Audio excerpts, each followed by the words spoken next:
The Spinoff Podcast Network. Ready to rediscover the joys of cycling? With over 300 kilometres of cycle paths across Tamaki Makaurau, jumping on your bike and going for a ride is such a fun way to discover the city from a different perspective. Cycling is getting more and more popular across Auckland, so now's a great time to join the hype and give cycling a go. Head to at.govt/cycling to find your nearest cycleway today. The Fold is brought to you by O Media, making brands unmissable and public spaces better across Aotearoa.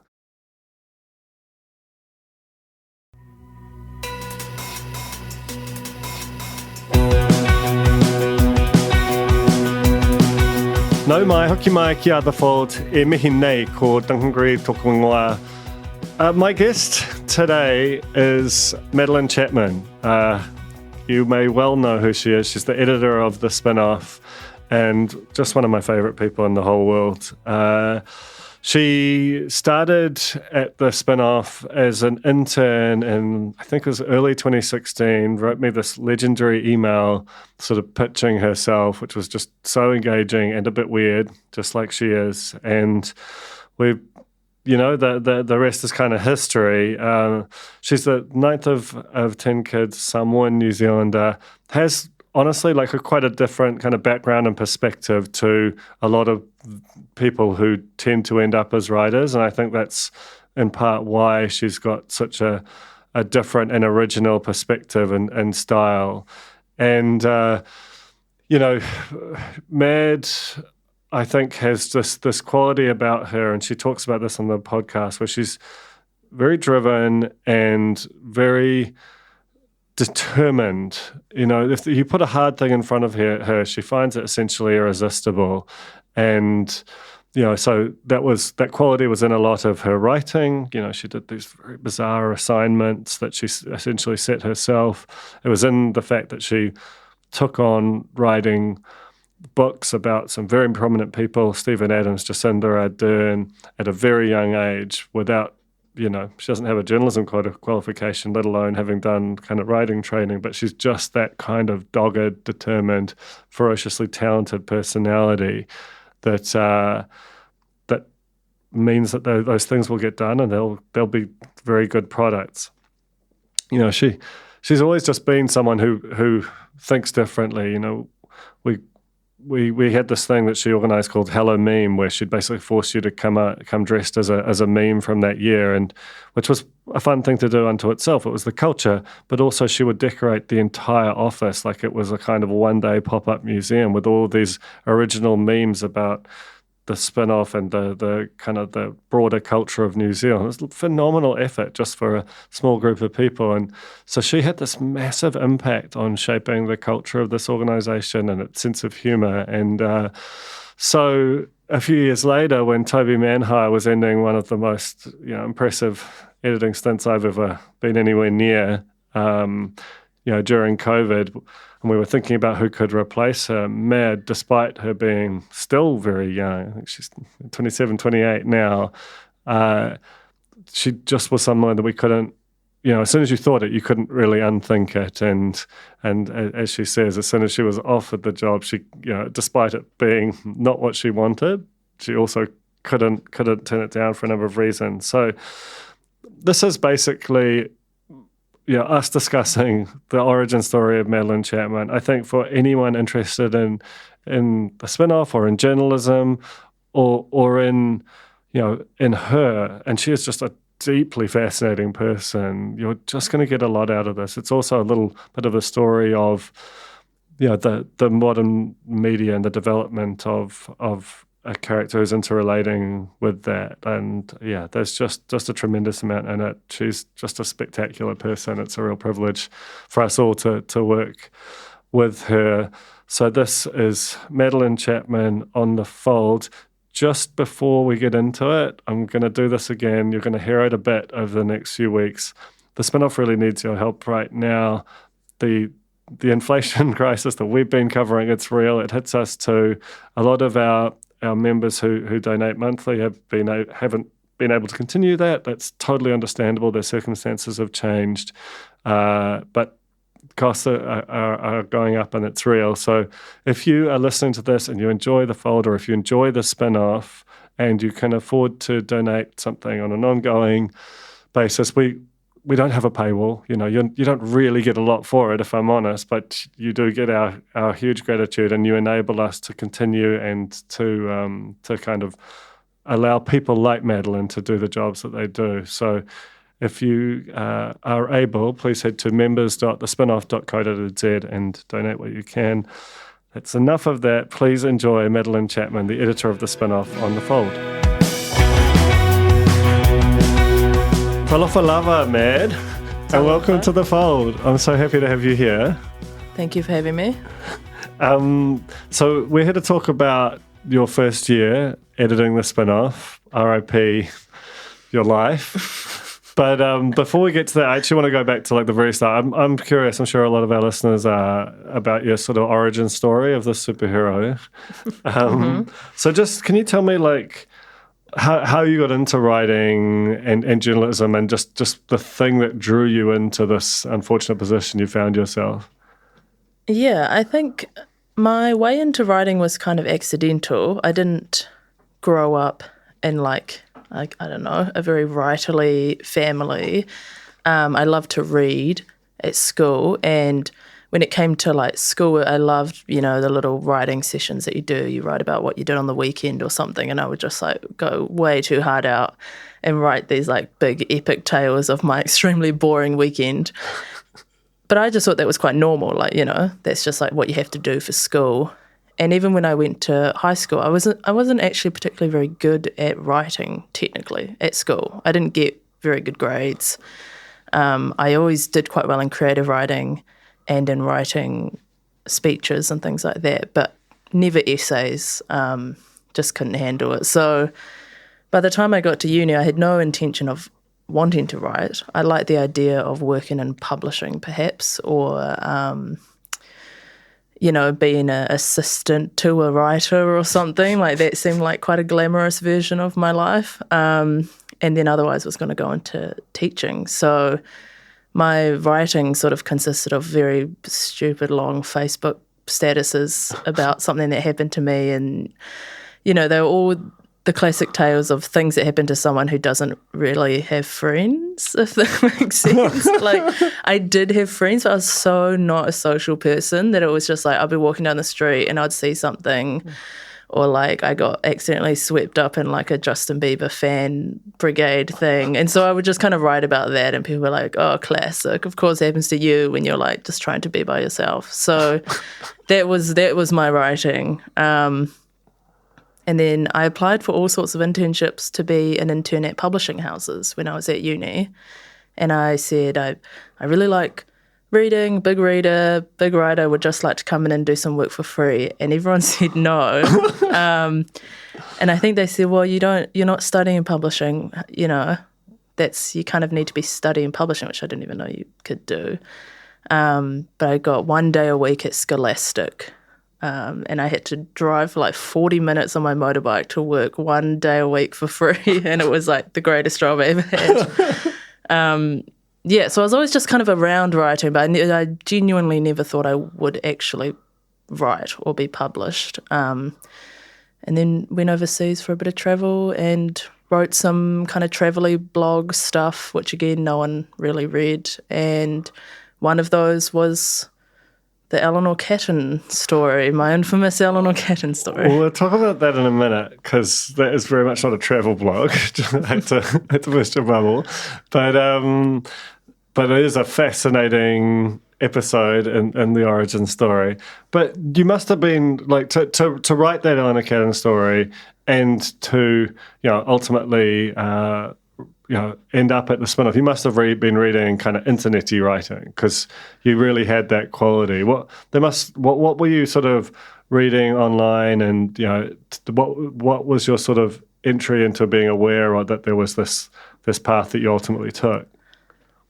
I think I read a lot of news, and I think that's what made me think that I would never be a journalist, because none of the news that I was reading looked like anything that I would write or would want to write or be able to write. So you're talking about like the stuff in the Herald and just I read the Dominion defaults. Post every day growing up. Like me and my dad were the only two people in our house who read the paper. And then when I went to uni, it was like, I was very like just reading the news sites.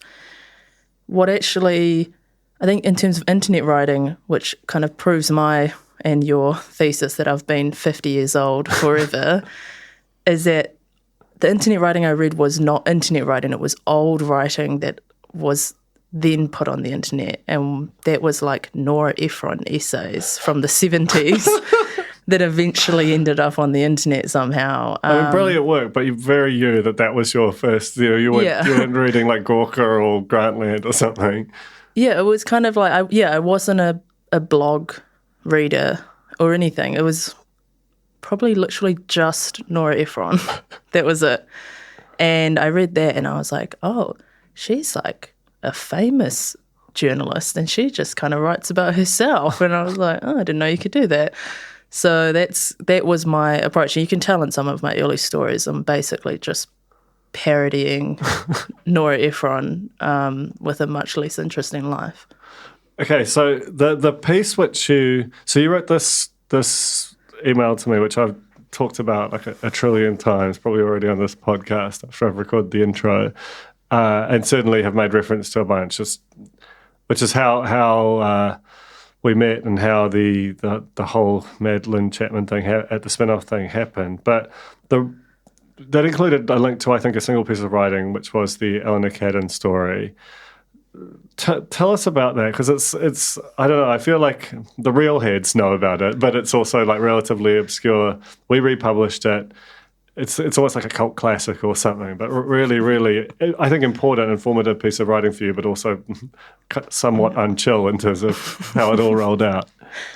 Yeah, I mean, I would say it was a travel blog because I was writing my travels and then I went and visited my grandma in Nebraska and spent 3 weeks there where there's literally nothing to do. And so it was in that 3 weeks where I was like, I feel like I should write about something, but there's nothing to write about here. And then someone just went, why don't you just write that funny story that you used to tell about meeting Eleanor Cadden? And I was like, oh, yeah. So I did that. Oh, so you weren't intentionally doing research for a story? No. Because it has all of the information and structure and thinking that of a piece of sort of experiential writing that was very deliberately constructed. It was actually just you being weird. No, it was just me being weird. That's why, like... So what happened? Yeah, so tell the story of the story. Yeah, I think that's why it worked as well, though, is because it was always a verbal story. It was a story that I said out loud to people and never thought to write down, which is basically that I read Eleanor Cadden's first book when I was at uni, and I loved it, the rehearsal. And I had to do an assignment for one of my papers profiling a like extraordinary New Zealander or something. And the idea was not to go and try and talk to them. It was literally Google them and, reference some news articles and explain some sort of, I don't even know, that's how good I was. I don't even know what the assignment was. But I was like, oh, I just read this great book from this great writer. She's quite young. She'll be great to profile. And then because I wanted to be a bit more interesting, I thought, I could probably just talk to her in person. We both live in Auckland. I follow her on Twitter. She tweets about her life and her job and all this. Like, I'm sure I could figure out a way to interview her. And so that was kind of my first interaction with her, was going out to where she worked and waiting for her to finish her class and then asking for an interview, basically. She did not respond to that request. Did not respond to you waiting outside her class? Oh, no, she responded like, what are you doing? But I waited outside the class and then gave her a letter, which is just like a real weird thing to do. But shit, that's true. Gave her a letter and then basically made it her decision whether she got in touch with me, which now as like a person who has a real job, I go, I would never email someone who gave me a letter being like, give me an email and we'll set something up. So that was that, and that was fine. Rather fittingly, I ended up doing the project on Stephen Adams, and barely passed. I got a C- or something. So it's a real funny. They ended up writing a whole book about him. But yeah, so that was just the first thing. And so that I used to tell people, like my friends, I'd be like, oh my God, I just did this real embarrassing thing, like blah, blah, blah. And they were like, oh, that's funny. And then like the next year, she was at the Auckland Writers Festival and I went to her session, and then afterwards she was at the signing table and I went up and then tried to like reference that weird encounter we had and she just didn't get it and it was awkward. So then I was like, strike two. Like, so then like I go tell my friends like, oh my God, I saw Eleanor Catton again, and she again like I was weird and it was weird. And then, again, nothing. And like maybe later that same year, I went to this like poetry reading or something, trying to be a bit more social, and went there, and it was like it was really good poetry. And then afterwards, I was like, I don't know anyone here. Like, I kind of hate this. I should go. And then someone was like, thanks everyone for coming. We're having drinks at my place down the road, blah, blah, blah, blah. And I was like, oh, no, I'm not going to that. And then as I was leaving, I realised my place was also Eleanor Catton's place because it was her soon-to-be husband who was talking. And then I was like, one more swing. Yeah, like, one more sure. swing. Like, you can't not. Like, they just technically invited you to their house.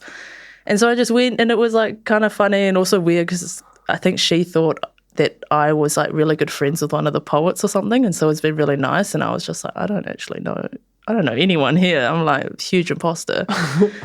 And we had yet another kind of like fine conversation, but also was like slightly awkward. And I was like, God, I suck at this. And then I just left. And that was it. Like, that was the whole thing.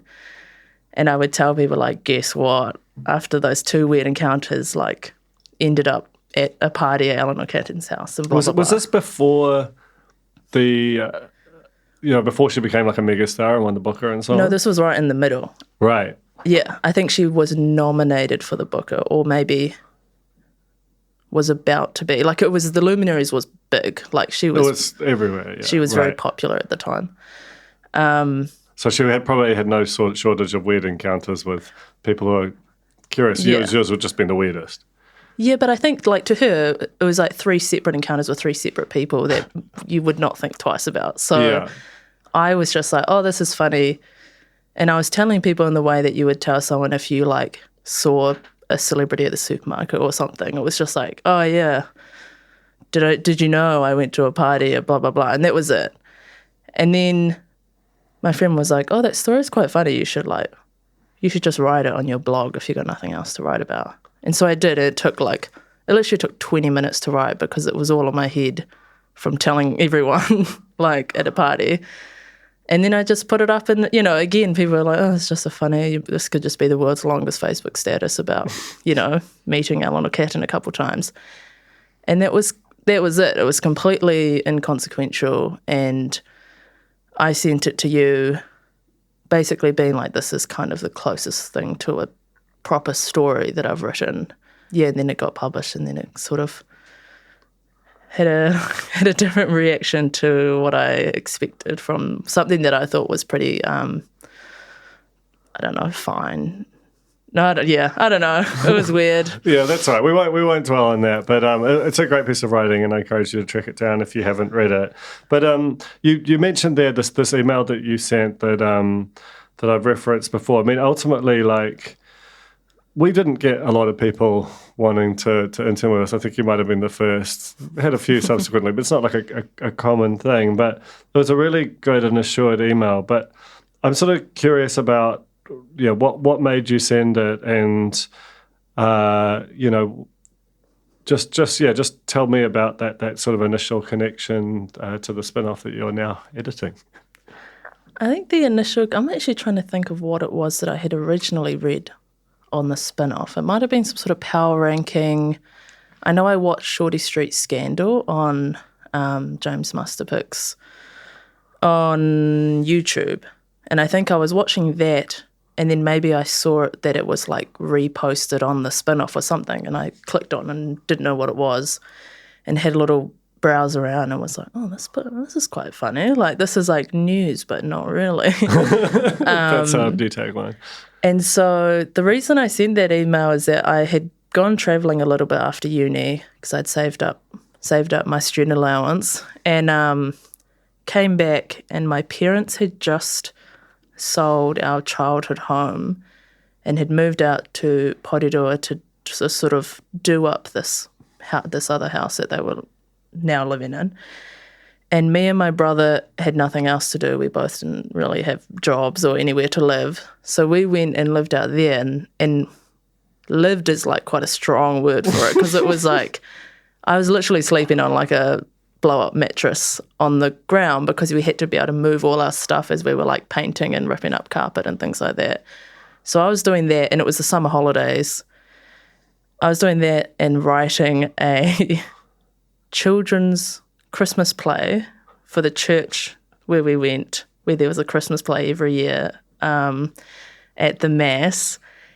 No one asked me to do this. I just What? No. No one asked me. Volunteer Christmas playwriter. it was a decent drive as well. Like I was commuting to do this Christmas play, but it was because every year we would go to this Mass on Christmas Eve, and they would do the same boring play every year. That was just like, here's a narrator reading out, and here's some kids walking around in a circle. Like no one says anything, no one does anything.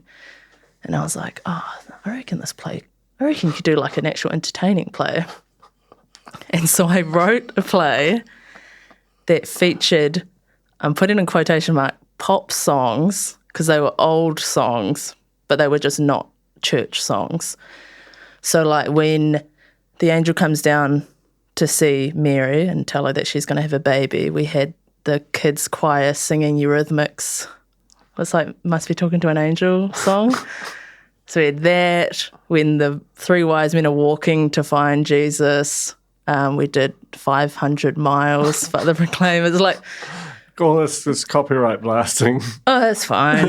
And so I wrote that play, teamed up with someone who also went to the church where I went to school with, who was a very good singer, and she helped with the choir. We put so many hours into teaching these kids who did not want to be in a play, this thing. And it was a hit, because it was the one time that they didn't do their boring play, and then they just never did it again. So it was just this 1 year in 2015 when they did this like weird pop fusion Christmas play. I love that this is the answer to why you sent an email. So I was doing that. That was my life, was like stripping paint off the walls, sleeping on a air mattress, walking down to the dairy for a pie, and then doing this Christmas Volunteer playwright. And my mum was like, so what are you going to do next year? Like, you've been back for a few months now. And basically her thing was like, if you want to get a job, go and get a job. If you want to study, like, you're going to have to apply for that stuff soon. I'm fleshing this out. She really just said, like, you need to do something. And then I realised that I didn't really want to do teaching, which is what I was qualified to do. And I really wanted to do writing, but obviously I had to be paid in some way. And so basically the options were apply to a community newspaper where they will likely not give me a job because I had no qualifications and also seemed a bit boring, if I'm honest, or go and study journalism, which I sort of didn't want to go back to school because I never liked study. So instead I was like, maybe this random website that I've discovered, maybe I could try somewhere like that, because I genuinely looked and went, I feel like maybe they would let me write even if I didn't have any qualifications. Don't have that vibe. It was like, you know, like they're putting these like crack up random Shorty Street recaps on the site. Like that seems like a bit of my sort of vibe. So I sent one email, and then I sent that one email, which meant that I could, without lying, tell my mum that I had applied for some jobs. Yeah, I'd applied for a job. And that was really it. I was just sort of like, well, I got to do something. So I sent you one email, and then really it's kind of a stink like story, because people go, how do you do this? And I was like, well, I literally just sent one email, and then that was it. That was the end of that. Was though. The Fold is brought to you by O Media, making brands unmissable and public spaces better across Aotearoa, with over 4,000 out-of-home advertising sites nationwide across both street furniture and retail centres. I'm super grateful to O Media for enabling us to make unmissable connections with Kiwis. Raising capital or taking your business to the world? Investment Fix has the lowdown on everything you need to make it happen. This season, we're exploring the US market, the opportunities it offers, what it takes to grow a business there, and the best way to approach investors. Join some of the superstars of the investment and business world as they share advice from their time in the US so you can make your mahi count in this massive market. The Investment Fix podcast, brought to you by Invest New Zealand. Tune in today. Skinny are helping you show how smart you are with the 1Q quiz, an all-new, super challenging and super quick daily quiz built by the Spinoff. Every Monday, Skinny are giving you the chance to prove you're smart with the Skinny Extra Credit question. Get it right, and you'll get the chance to score yourself some Skinny Extra mobile credit so you can text, call, or even video call your group chat and gloat about how big your brain is. T's and C's apply. So you join up. You come in as intern. We'd never had an intern before. We don't really know what to do with one. But you've always been very good at telling people what it is to do with you, and you basically pretty quickly became just part of that cohort of young writers that we had at the time. And when I sort of look back on that and what made that was really when the Spinoff sort of started to fire and become known for something. And I think a lot of that was because that group of you kind of got on well and were writing to sort of basically make each other laugh as much as you were for if you were conscious of an audience, that felt like the primary one. And because the stuff was good, it was guaranteed to go further than that. But what was that scene, and how did you kind of find yourself meshing with the likes of Alex and Callum and Hayden and Toby and so on? The Spinoff was like extremely fun, especially that was my first ever job, like waking up and going into an office every day. And as far as that goes, you probably couldn't get more fun than working at the Spinoff as an intern in its early years. And I think probably in hindsight, the benefit was that I truly, genuinely didn't know anyone or anything about New Zealand media. And so even in our first phone call, and I think you were trying to sort of talk up the Spinoff a little bit by being like, yeah, we want you to come an intern and this is why it's so great. And you said, we've got some really great media people who I'm sure you'll know. We've got Steve Bronius, we've got Toby Manhire. And I was like, yeah, cool. I had I was like, and then I had to go and Google it. Like, I was just like, I had no idea what was going on. And because of that, me coming in and meeting, Hayden Donnell and Alex Casey, it was all just like, oh, you guys are all probably just like me. Everyone's just kind of hanging out. Like, I had no sense of like people, how established people were or like what anyone's reputation was. It was just like, oh, we're all here just writing some silly stories and, making jokes, and then somehow they end up on the internet. So it's like, that was great for me, and probably great for me in terms of intimidation and not feeling, I definitely did feel like I had no idea what I was doing, but at least the way that the Spinoff worked at the time, you could sort of get by just being willing to like have a chat about something or make a joke, and even if it didn't work, it's fine, and everyone does that. Like that worked quite well, in a way that even after about a year, I started going, I wonder if I would have any idea what to do in any other media outlet, because I'm sure no one else operates like this. And that was kind of terrifying to me, to be like, what if I like meet other journalists and they sort of figure out that none of us are qualified to be journalists. It's true. Well, not none, but very, very few. And even those never acted like it. You could never tell. Well, so the genre which kind of made your name, and this is in some ways semi-connected to the Eleanor Catton story, is this like, Mad does something really weird and over the top and really, really commits to the bit. And like there's a genre of journalism which has been sort of popular over the last 10 years where like a journalist goes and does a thing. And if they're really, they might go and do stand-up or, whatever the thing is. And it's, we've talked about it, and I think sometimes those things can be really good, but sometimes they can feel a little bit slight. And I think you made this commitment to yourself to do it in a very wholehearted and sometimes physically dangerous way. I'm thinking about your week living as the Rock, and when you tried to ride an Onzo bike to Hamilton, which I still don't really know why that was, but it was really fun watching you on the GPS. So tell me about that and what it was that sort of motivated that kind of particular style that was very much your thing early on. When I think about it now, I don't know if I would have been able to answer this question at the time, but basically everything that I do or have done has been in the essence of wanting people to not...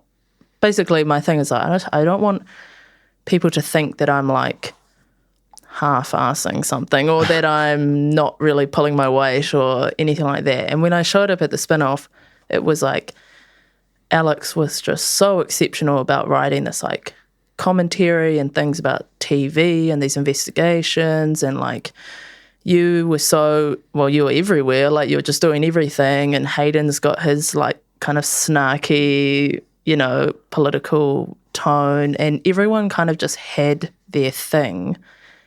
And I was like, I don't have a thing. Like the first, I showed up and it was like, so what do you want to write about? And I was like, oh, I don't know. I guess I can't write about the thing that happened to me on the street, which is what I'm used to writing about. And so I think the very first thing I wrote that wasn't the Eleanor Catton piece was literally reviewing a TV show about people renovating houses with their parents. And the reason I can write this because I had literally just been doing that. Like that's how close I had to get to my own personal experience in order to write anything. And so I was like, wow, shit, if that's kind of if that's where I feel strongest is me writing about something I've done, I have to do things that are more interesting than just trying, going to the gym a couple times and being like, what's it like to be healthy? Or, it's just like, and so because of that, I was like, well, I certainly don't care about like putting myself in weird situations or being like uncomfortable for a while. And so when it came to that, I was like, well, I guess at least my thing can be being willing to do something that no one else would want to do. Hence the living like the Rock. And even living like the Rock, I realised afterwards it was like, you're supposed to wake up at 4:15 and this, and I'm not a morning person. No. And the number of people who are just like, you didn't actually, you could have just woken up at 6 and just sort of written as if you'd, you could have just kind of fudged it a little bit. No one really would care. And I was like, no, I have to follow. I have to be honourable and like actually do it. Otherwise I'm lying to people. And so realising that I would actually like commit to it, I think makes it also easier to commission stuff like that, because, when I said, oh, what if I try to see if the Onzo bike's GPS thing will just turn off if you leave Auckland? That was the origin of that story, because they were only in Auckland. So I was like, what happens if you ride it outside of Auckland? And then someone was like, why don't you just put it in a van and drive it? I was like, no, I ride it outside of Auckland. And then it became like, how far can you ride an Onzo? And how far do you reckon you'll get on one? Because they don't have any gears and they have no air in their tyres, which is a weird thing. They're solid tyres, eh? Solid tyres, so slow. No, one gear. And so then, of course, I was just sort of went, wouldn't that be funny if I try to ride an Onzo to Hamilton?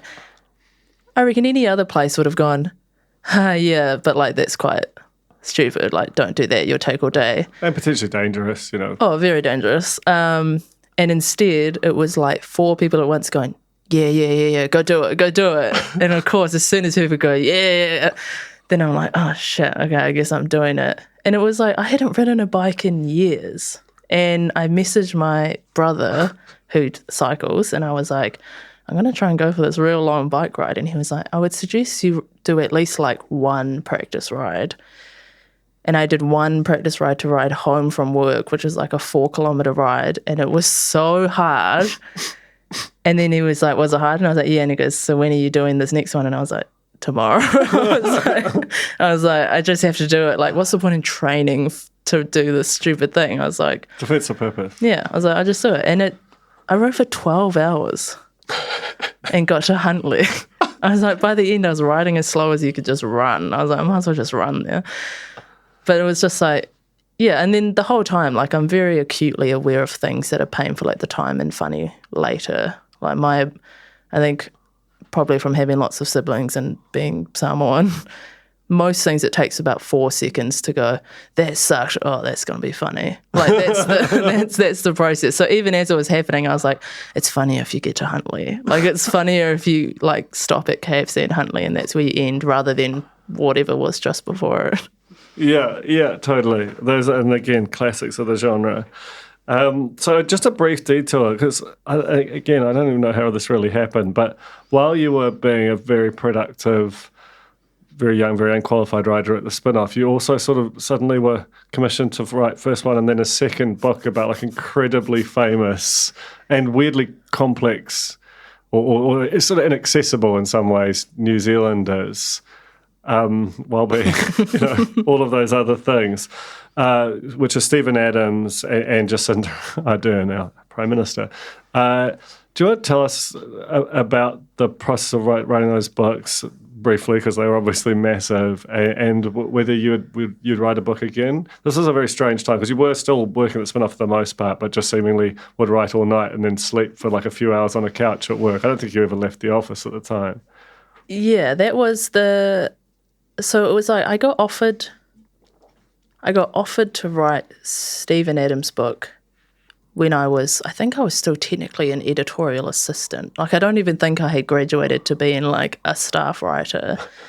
And I had been working for like 6 months.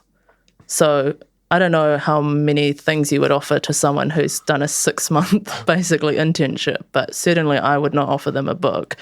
So essentially I got offered to write this book, and much like pretty much all the bigger things that I've done, it was one of those things where I went, I can't do that. Oh, I have to do that. Oh, I guess I better figure out how to do that. Like, that's kind of the order. So they offered it to me. I don't know. I genuinely don't know why. I think Stephen, who I knew as a teenager because we both played basketball, I think he just said, you just got to give it to this. This is the only writer I know, so you got to give it to her. And they were just like, oh, okay, sure. So I think I was 22 maybe, or 22 when they offered it. And it was like, I went, well, it's like, felt like a lot of money for like to be just given this amount, which was the advance. But at the same time, I also still would have liked a job. And so very grateful that when I came to you and said, hey, somebody was offered me this thing, like, how does that work when you have a job? And you kind of just said, well, I think you should do it, but also would still like you to do some work for the Spinoff, but you can take time off to travel over there and do that sort of thing. And being very gung-ho, I was like, oh yeah, sure, I'm sure I'll just be able to do it, in my spare time.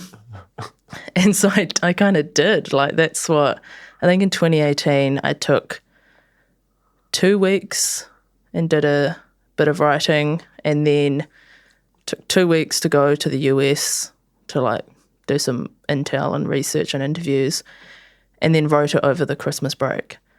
And that was 2 weeks again. And then when it got to the final bits and I was like, oh, I did not do as much as I thought I did, then it was 9 to 5, sit at my desk at the Spinoff. Everyone goes home, and then I put away my Spinoff stuff and take out my transcripts and things, and then about 7 to 4 a.m.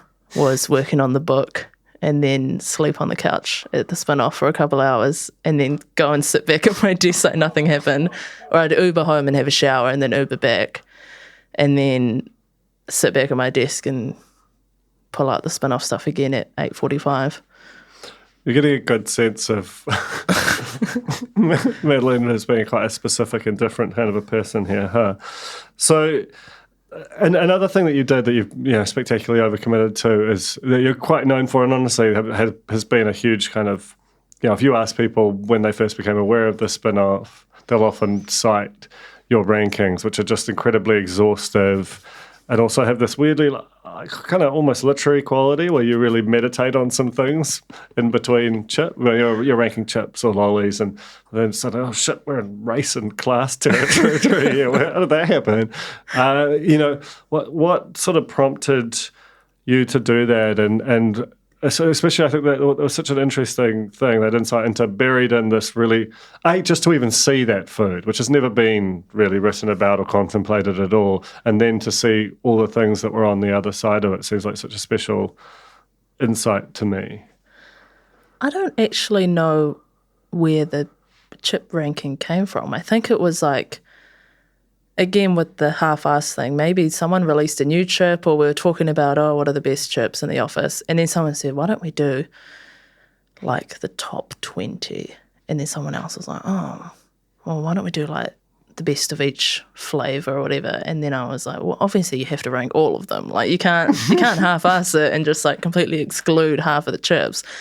And so, and again, that was one where people just went, I mean, sure, if you want to do that, like, that's on you. You go ahead. But that was like, again, a thing where it started as a real fun, a fun, like, haha, let's rank all the chips. And then, frankly, it's really hard to talk about 100 different ways of cutting a potato without starting to just meditate on other things in your life and, chuck out some random thoughts. I think the chip one, it was literally like, this is a flavour that isn't worth commenting on, but I can't just leave it blank. So that's where you got like, how would you like to be buried? Or, how would you like to be disposed of after you die? And putting in my most controversial takes about TV in the middle of a ranking because everyone scrolls past those. So it's like, I did not expect that to do that was a huge. You were on the project. It story. felt like it felt almost like questions asked in Parliament, kind of. It just felt like a really crazy situation. Every single party had multiple MPs or ministers commenting on it. Unprompted. I did not want their comments, but they gave them.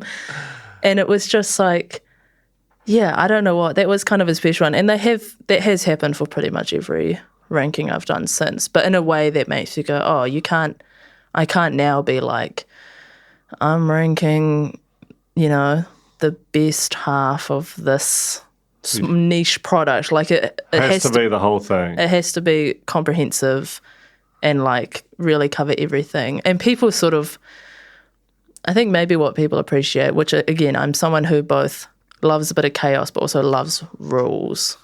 And so when I rank things, like I don't write down the rules, but in my head I'm like, you can't just go, I like this and therefore it's number one. Like there has to be kind of a reason to it. So if whenever anyone would ask like, why did you put this at 19, or why did you, like I had a genuine answer. Like I could argue why, which I think most people don't do when they do that stuff. They just don't care about it that much, basically. Yeah. But I think it's that extra level of thought and effort is why those really objectively weird things, I don't even know what they are, were so beloved and successful.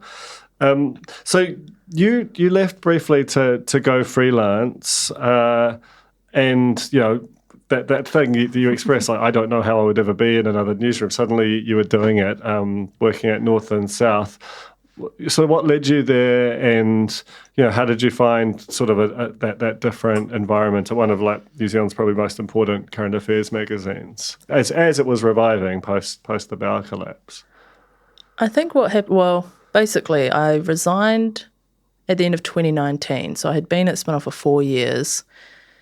And I had not had another job, and I'd written 2 books and had 0 holidays and was like, worked a lot and just kind of thought, God, well, how old was I? 25. So I was 25 and I was like, I feel like I have sort of earned going on a holiday or, like I thought I should probably go and do something else because this is all I know. And I feel like well, the more people I met, I was like, oh, okay, so not everyone sort of works like this, and not, Not everyone sleeps at work. Yeah, and so I thought, oh, I should probably go and do something else and just sort of like figure out what other things I like in life and that sort of thing. And so I resigned at the end of 2019 to leave in March. That was always the case. I was going to leave mid-March 2020.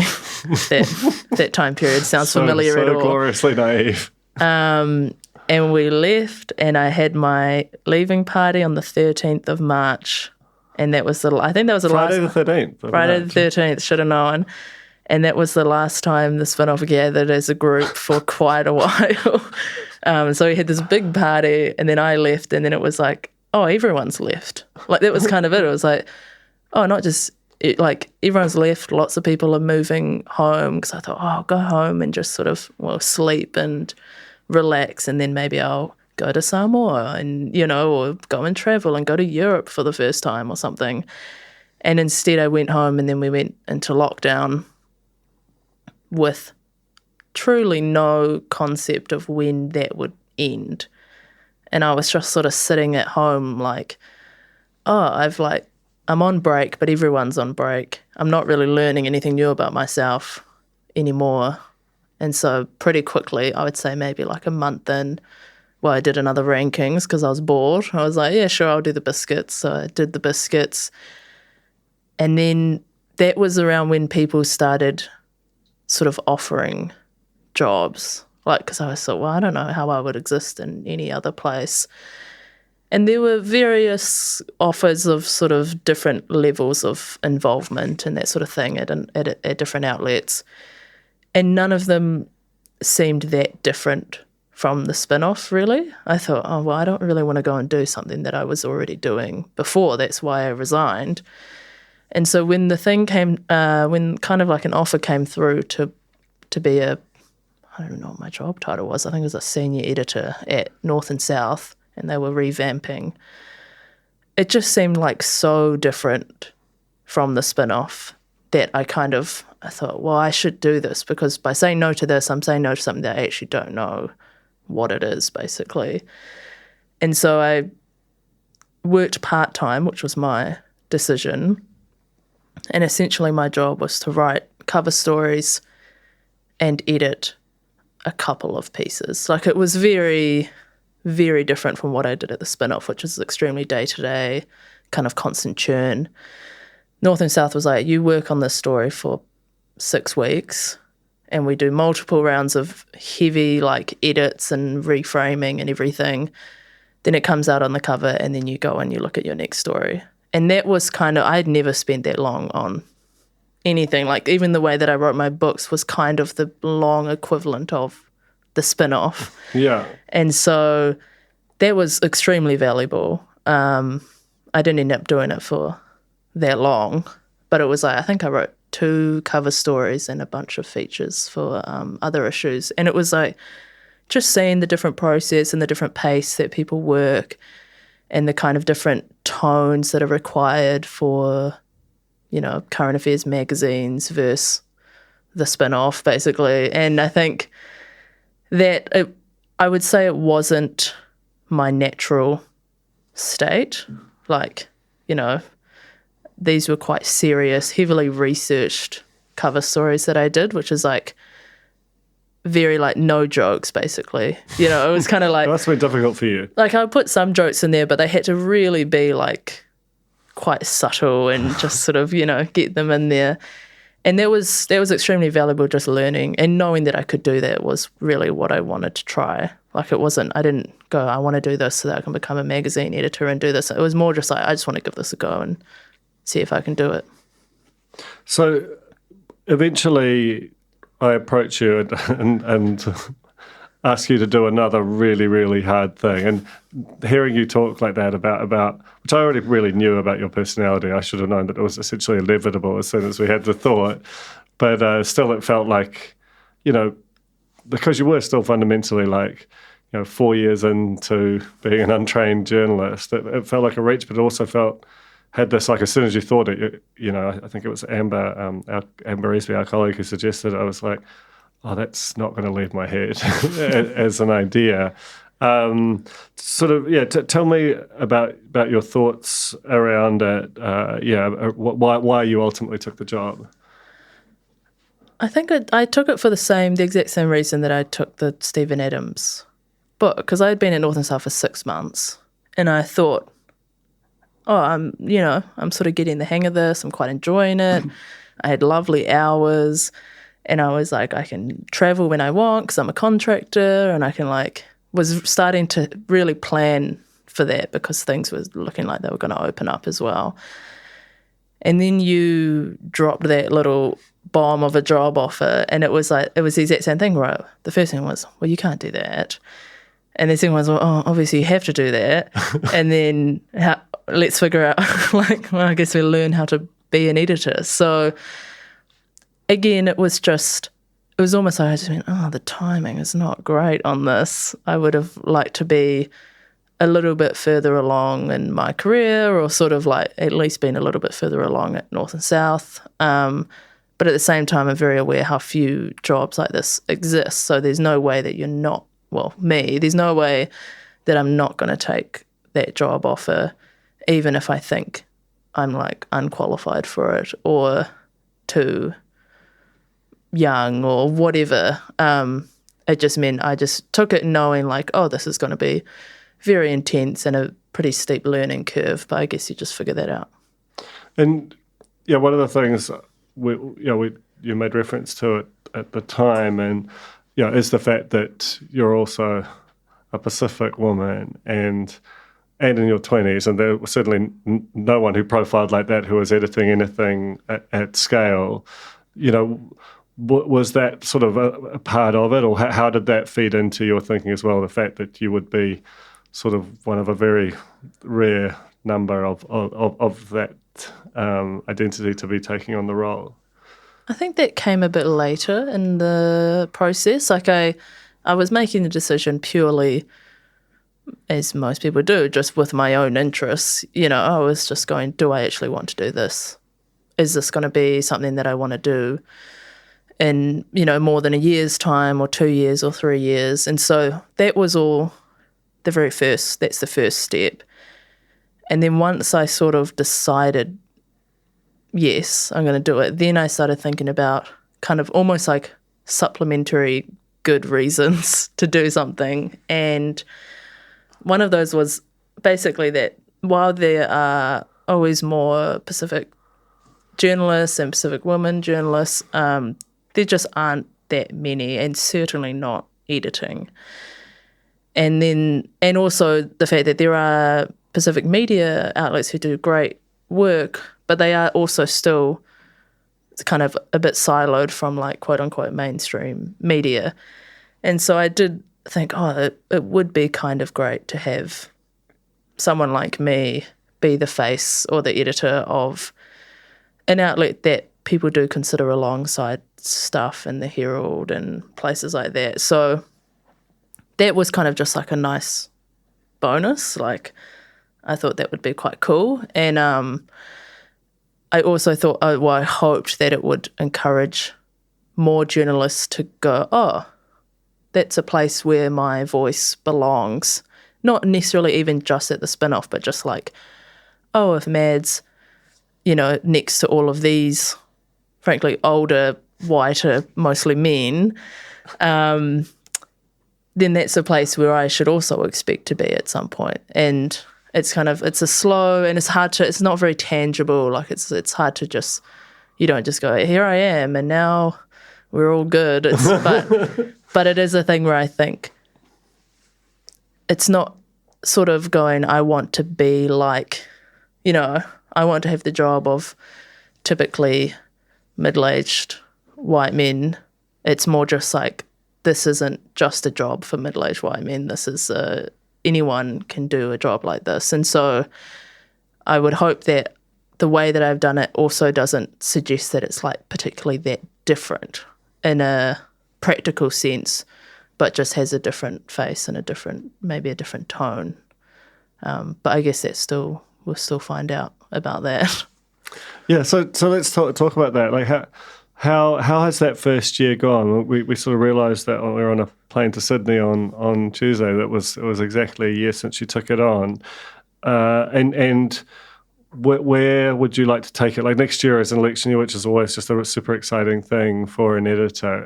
It feels like after a year, you sort of it starts to not feel like this kind of weird new suit that you're trying on, that you actually sort of are comfortable there. Yeah, I mean, I took over November last year, which means that I took over during a very long lockdown. And it did feel like just kind of quickly grabbing the wheel of a car that was in auto drive out of necessity and just hoping that you didn't just crash it immediately into a wall. And so that sort of seeing out the lockdown and the kind of the daily COVID, almost like single point of attention for everyone, was strangely it was actually quite a comforting way to start a terrifying new job, because you had this huge thing that you knew, well, that's the thing right there. I just have to make sure that we are focusing on that thing. And as we've come out of it into this year and people returning to the office and COVID obviously becoming still very much there, but less of a thing that people are reading about, and even just news fatigue and things like that, it's like slowly presented what I think the job actually will be. And that has been quite slow, actually. And I feel like right now is about where I'm starting to look into the future and go, actually, what do I want my tenure to be like, and what do I want to make sure that I get across and cover and change, but also strengthen and keep the same. So that's been really exciting.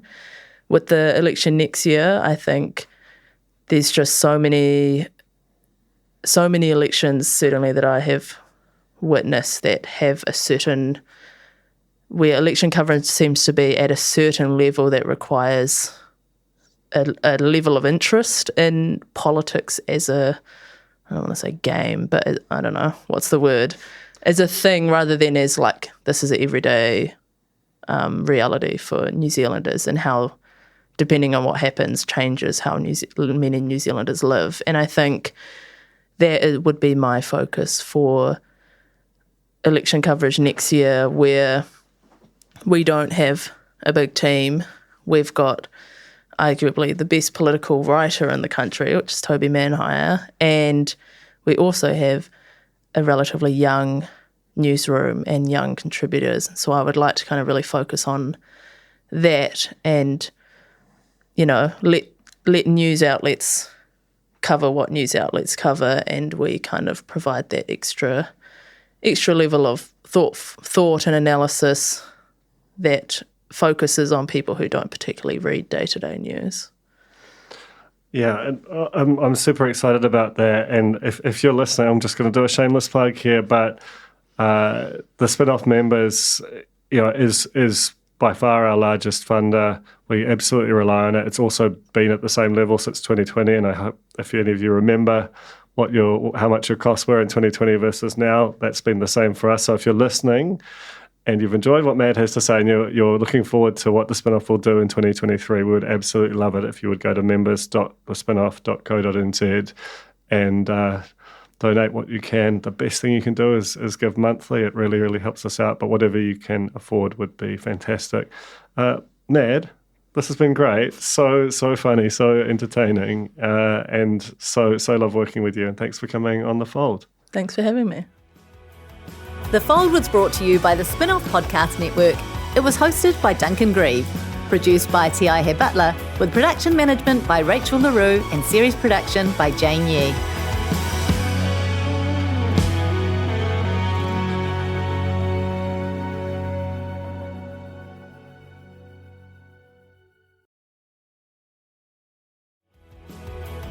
That was The Fold, brought to you by our partners at oOh!media, making brands unmissable and public spaces better across Aotearoa. Huge thanks to oOh!media for sponsoring this episode of The Fold and enabling us to make unmissable connections with Kiwis.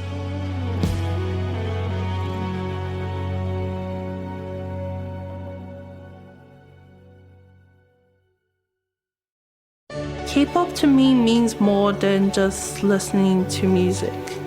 It's learning to be myself. The Spinoff's new documentary, K-Pollies, follows 3 Pacific youth obsessed with K-pop. In a one-off documentary, see what they've found in Korean pop culture and how they bridge it with their own. When you start dressing, looking different, everyone side-eyes you. But in K-pop, they're just like, no, like celebrate yourself. Watch K-Pollies today at thespinoff.co.nz/videos. Made with the support of New Zealand On Air. The Spinoff Podcast Network.